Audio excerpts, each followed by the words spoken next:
এখন এটা যে ভাষা নাই বলার মতো। এই প্রজন্মের মানুষগুলো যে কিভাবে সুন্দর করে আর্ট করে একটা করছে, খুবই ভালো লাগতেছে আর কি দেখতে। এখন ভালো যদি একটা সরকার আসে দেশের জন্য খুবই ভালো।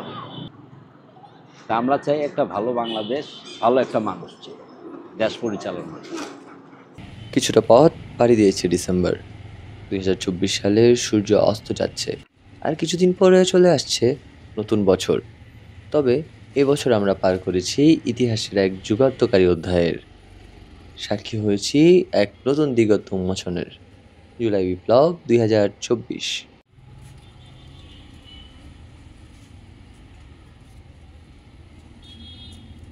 1 জুলাই থেকে 5 আগস্ট আমূল পরিবর্তন এসেছে আমাদের দেশে। গত 17 বছরের এক কালো অধ্যায় শেষে নতুন এক বাংলাদেশের স্বপ্ন দেখি আমরা। আগস্ট থেকে ডিসেম্বর পর্যন্ত মানুষের মনে অনেক কিছু নিয়ে সংশয় বাঁধলেও জং ধরেনি এই নতুনত্বের আশায়।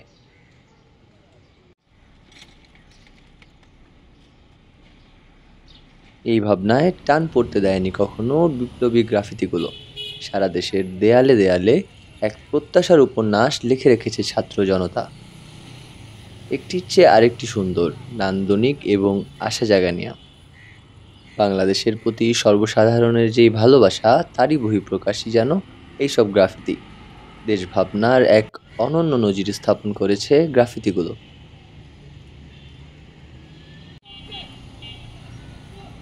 কিছু গ্রাফিতি হাসায়, কিছুই বা কাঁদায়, আবার কিছু যেন রক্ত টগবগিয়ে তোলে। আমাদের নিয়ে যায় সেই জুলাই মাসে, যাতে আমরা হারিয়ে গিয়েছিলাম এক বাংলাদেশের স্বপ্নে বিভোর হয়ে। নতুন এক বাংলাদেশ, যার জন্য জীবন বাজি রেখে নেমে পড়েছিলাম বুলেটের পরোয়া না করেই।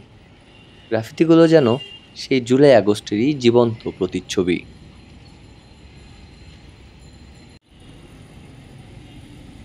দেয়ালে শোভা পাচ্ছে বিভিন্ন গ্রাফিতি, সবাইকে যেন নিয়ে যাচ্ছে সেই জুলাই বিপ্লবে। অনেকে তো ভাষায় প্রকাশ করার কোনো শব্দই খুঁজে পাচ্ছেন না, আবার মনে করছেন আমাদের নতুন প্রজন্মের উদ্ভাবনী ক্ষমতা এবং তার প্রশংসার দাবিদার।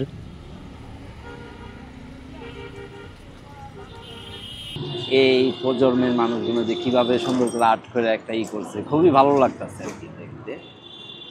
আমাদের এই জিনিসটি খুব ভিতরের থেকে খুবই হ্যাপি আমরা। এখন এটা যে ভাষা নাই বলার মতো, এটা আমাদের জন্য খুব বড় একটা প্ল্যাটফর্ম, যে মানুষকে এই জিনিসটি দেখার পর আপনার যে ওই স্মৃতিগুণা, মানুষের আবেগ কাজ করে, এইটাই আমাদের আর কি। জুলাই বিপ্লব আমাদের স্বপ্ন দেখিয়েছে এক নতুন বাংলাদেশের, যে বাংলাদেশে আমরা সবাই বাস করব একসাথে, একভাবে। জুলাই বিপ্লবের পরবর্তী সময় বাংলাদেশ কীরূপ হবে তা ফুটে উঠেছে আমাদের এই দেয়ালে দেয়ালে আঁকা গ্রাফিতিগুলোতে। সাধারণ মানুষের নতুন বাংলাদেশ নিয়ে ভাবনাও বড়ই চমকপ্রদ। অনেকে অনেক কিছু চিন্তা করলেও আমরা সাধারণ মানুষ কিন্তু শুধুমাত্র দিনের যে খরচ, দিনের যে খাবার, তা খেয়েই কিন্তু বেঁচে পড়ে থাকতে চায়, এবং তারা চায় নিত্য প্রয়োজনীয় দ্রব্যসহ ব্যবহার্য জিনিসপত্রের দাম যেন তাদের নাগালের মাঝেই থাকে। আমাদের যে এখন এই জিনিসপত্রের যেভাবে দামটা, এইভাবে যদি একটু কিছুটা কম হয়ে যায়, সাধারণ মানুষ চলার জন্য মনে হয় খুবই একটা সুবিধা হয়ে যাব।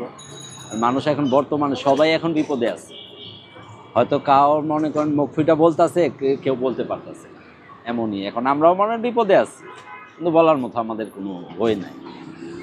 এইটাই আমরা মনে করতেছি যে এখন ভালো যদি একটা সরকার আসে দেশের জন্য খুবই ভালো। কারণ বিএনপি, আওয়ামী লীগ, আসলে এটা সবাই দেখছে যে এরা কি চাচ্ছে, যে এদের আপনা পেট ভরার জন্যই এরা করছে, আমাদের সাধারণ মানুষের জন্য কিছুই করে। তা আমরা চাই একটা ভালো বাংলাদেশ, ভালো একটা মানুষ চাই দেশ পরিচালনা। জুলাই আগস্ট বিপ্লব পরবর্তী বাংলাদেশ নিয়ে কিন্তু সকলেরই অনেক স্বপ্ন। 17 বছরের কালো অধ্যায় শেষে যেন এখন আমরা স্বপ্ন দেখছি বাংলাদেশের ইতিহাসের এক নতুন মাত্রা যোগ হওয়ার। আমরা অনেকে অনেক কিছু চাইলেও সাধারণ মানুষ কিন্তু শুধু দিনানিপাত করতে চায়, যেন সুস্থ সুন্দরভাবে খেয়ে দিয়ে পরিবারের সাথে তাদের দিন কাটানো যায়। ডিসেম্বর চলে গেলেও এই গ্রাফিতিগুলো যেন আমাদের 2024কে মনে রাখে এবং আমাদের মনে করিয়ে দেয় জুলাই বিপ্লবের ঘটনা বারংবার আমাদের যেন নিয়ে ফিরে যায় সেই অতীতে, নিকটতম অতীতে, যেখানে আমরা স্বপ্ন দেখেছি এক নতুন বাংলাদেশ করার। Sadman Tahmid, change TV, Dhaka.